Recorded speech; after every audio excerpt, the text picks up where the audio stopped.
Ah, tu as vu cette joie des supporters de Thionville, Lusitanos. Incroyable. Bonjour à tous, la famille OM, c'est Frankie Foot, j'espère que vous allez bien.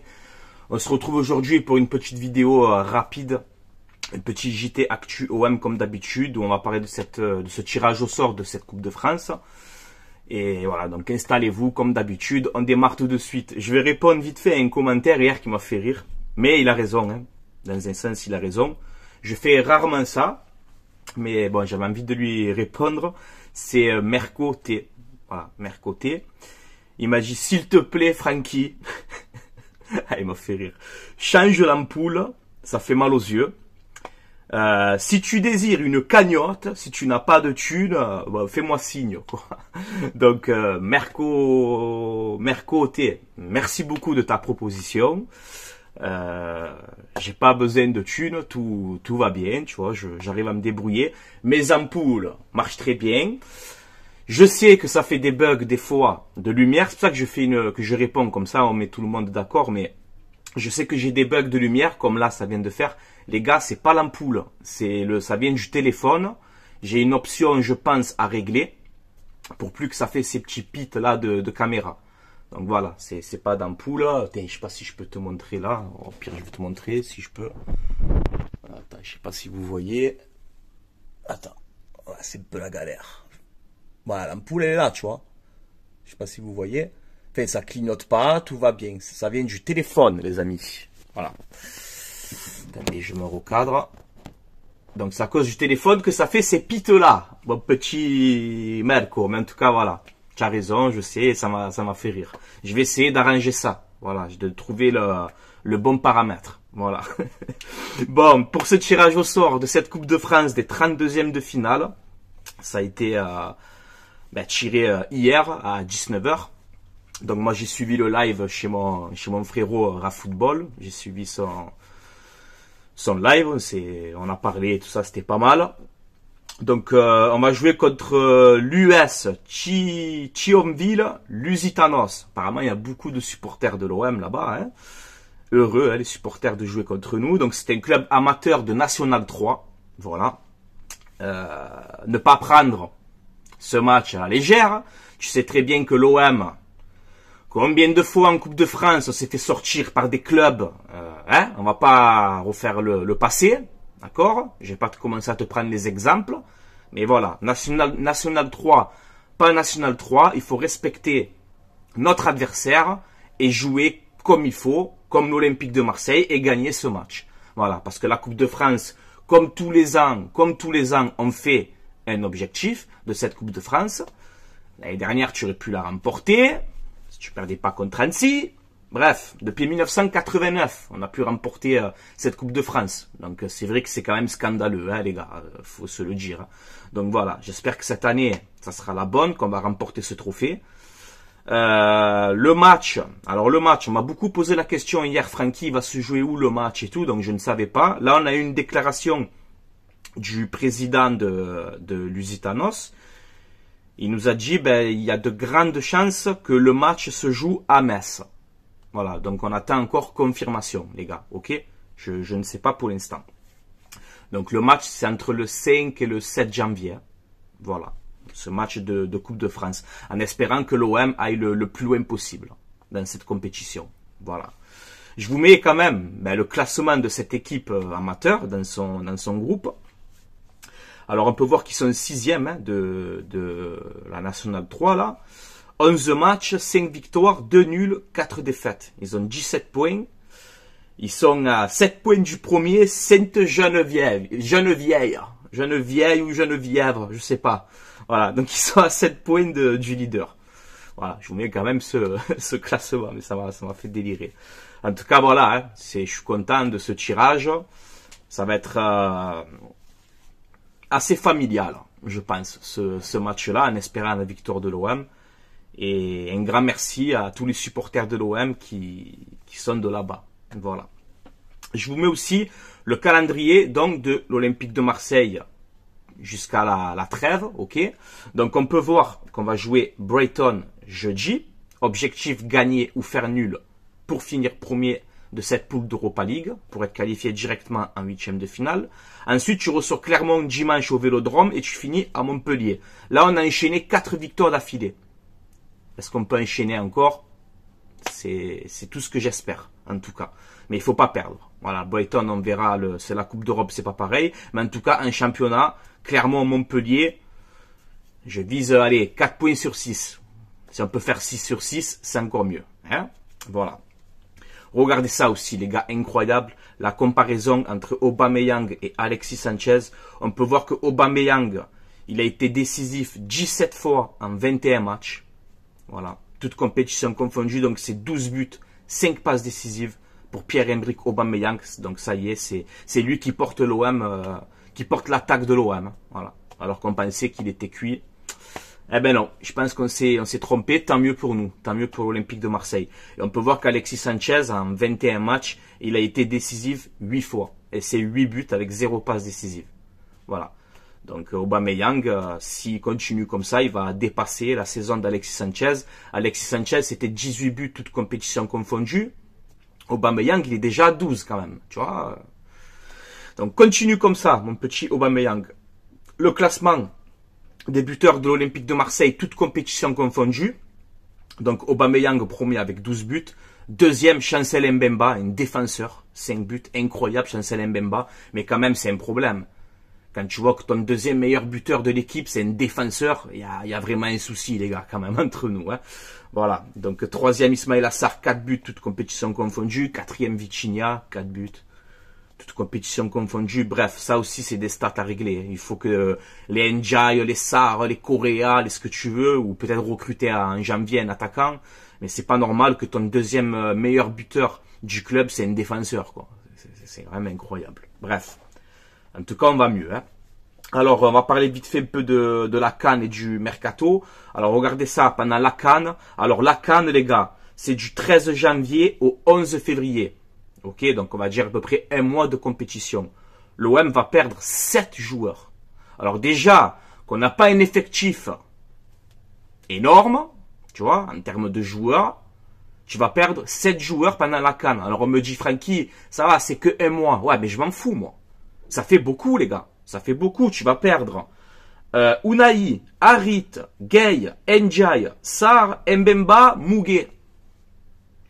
Ça, rappelez-vous la déclaration de Pablo Longoria à la fin du mercato, où il nous disait, ne vous inquiétez pas, pour la CAN, c'est que un mois de compétition, on va gérer ça, etc.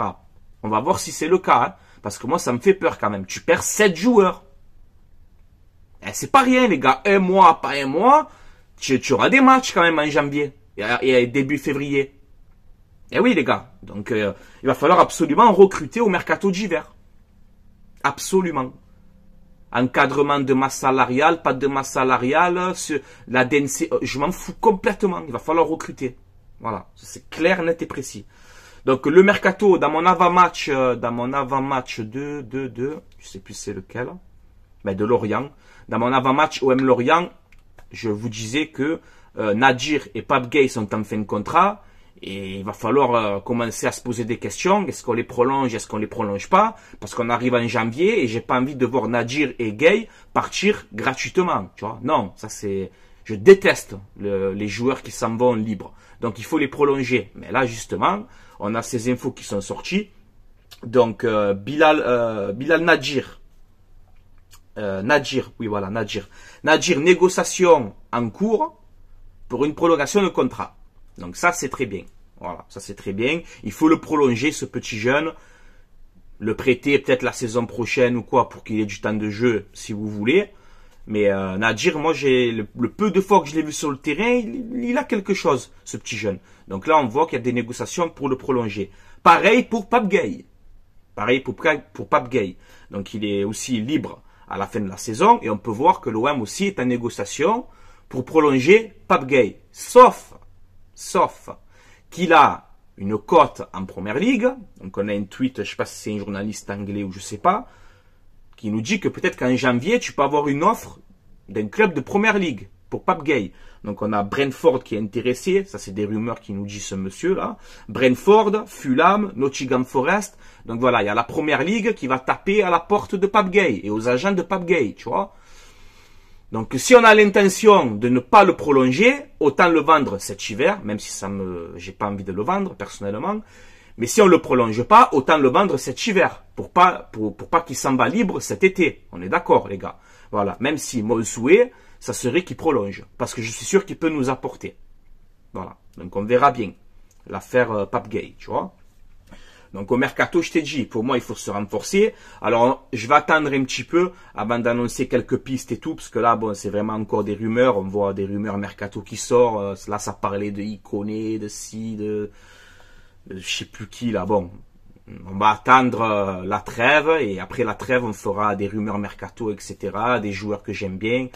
Il va falloir être intelligent dans ce mercato, comme je t'ai dit, on a la masse salariale qui sera encadrée, donc il va pas falloir prendre des joueurs qui touchent 400 000 euros par mois, il va falloir être intelligent sur le mercato, et surtout, on a besoin de renforts. On a besoin de renforts. Mais si c'est pour recruter, les gars, juste pour recruter, ça sert à rien. Moi, je veux recruter, mais que ça nous apporte vraiment un bien pour l'équipe, qu'on soit d'accord. Ne me prends pas des Coréas, des Sidela, des mecs qui servent à rien. Non, moi, j'en veux pas. Il faut prendre des mecs qui vont nous renforcer vraiment pour la seconde partie de saison. Surtout dans le nouveau système de Gattuso avec ce 3-5-2. Donc, tu prends des joueurs qui correspondent à ce système-là. Et qu'on reste longtemps dans ce système-là. Pour ne pas chaque fois, comme d'habitude, encore tout changer tous les saisons. Parce que ça va 5 minutes, quoi. Hein? Voilà. Bon. Alors, pour moi, pour ce mercato d'hiver avec les départs, etc., à la CAN et tout, pour moi, il faut un attaquant. Voilà, parce que tu as Aubameyang, Vitinha, Iliman Ndiaye, Correa. Bon, Correa, c'est compliqué. Iliman Ndiaye, dans le 3-5-2, je le vois plus en numéro 10, ou peut-être en soutien d'Aubameyang, ok, mais pour moi, il faut recruter un attaquant. Voilà. Là, j'ai vu passer Sekoumara, etc. Je sais pas, non, franchement, arrêtez. Faut des mecs qui nous apportent un plus. Voilà. Parce qu'on peut faire une très bonne deuxième partie de saison avec ce schéma de jeu, si on recrute bien comme il faut. Donc pour moi, il faut un attaquant, un défenseur central. Pourquoi? Parce que si tu joues à 3 derrière, aujourd'hui, tu as Balerdi, Gigot, Mbemba, Meite. Tu as 4 défenseurs. Tu vas me dire, c'est bien, mais je recruterai encore un défenseur, vu que Mbemba part à la CAN. Voilà. Ensuite, il nous faut absolument un latéral gauche.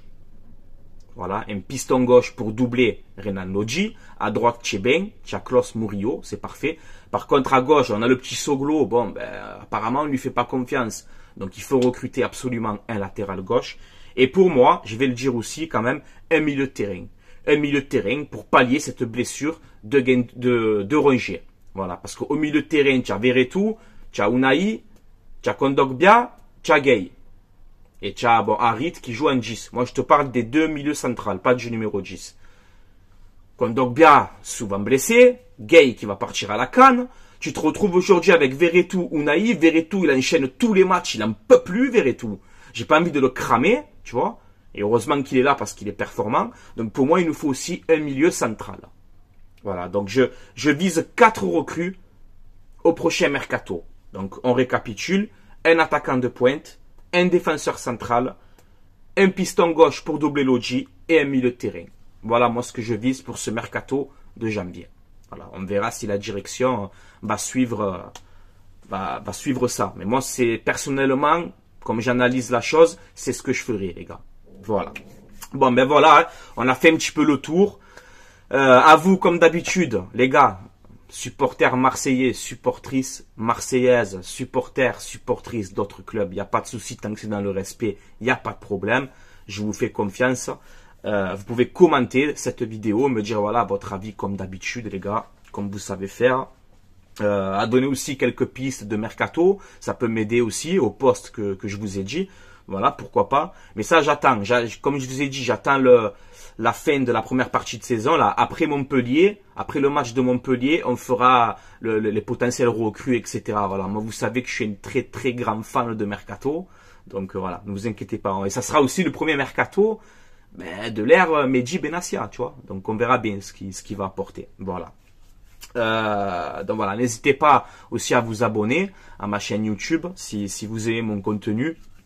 Ça donne de la force, ça fait énormément plaisir et c'est gratuit. Donc merci, merci à tout le monde du soutien, vraiment. Je sais que je vous le dis tout le temps, mais c'est vrai, chaque fois, quand je fais les vidéos, tout ça, il y a quasiment à 95%, il y a tout le temps du respect, etc. Même des supporters d'autres clubs, etc. Donc, je tenais vraiment, encore une fois, à vous remercier de votre sérieux. Et j'ai vraiment une communauté de connaisseurs de ballon. Et ça me régale. Voilà, les gars. Donc, je vous laisse là. J'espère qu'on va aller loin dans cette Coupe de France. Et demain, les gars, demain matin, je vous fais l'avant-match Brighton Olympique de Marseille. Voilà, les gars. Allez, je vous laisse là. Portez-vous bien, la famille OM. Passez une excellente journée. Et comme d'habitude, dans les bons comme dans les mauvais moments, allez l'OM, les gars. À la vie, à la mort, on soutient notre club, quoi qu'il arrive. Et voilà, les gars. Bon, je vous laisse là. Passez une excellente journée. Ciao, ciao, la famille OM. Ciao, tout le monde.